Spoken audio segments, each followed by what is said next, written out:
അടുത്ത് നമ്മൾ മഞ്ഞൾപ്പൊടി ചേർക്കുന്നു. മഞ്ഞൾപ്പൊടി ആവശ്യത്തിന് 1 ടേബിൾ സ്പൂൺ. അങ്ങനെ എന്തെങ്കിലും അതിലേക്ക് നമ്മൾ ഒരല്പം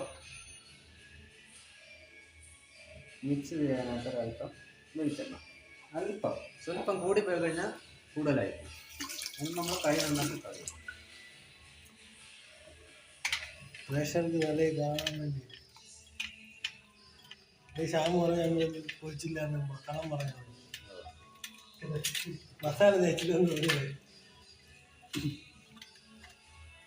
നന്നായിട്ട് മസാല പിടിക്കാൻ വേണ്ടി കഷ്ണങ്ങളിൽ ഓരോ വര ഇട്ട് കൊടുക്കും. നിങ്ങൾക്കറിയാമല്ലോ, വര ഉള്ള മസാല പെട്ടെന്ന്. ഇത് നെടിമീൻ ആരല്ലേ?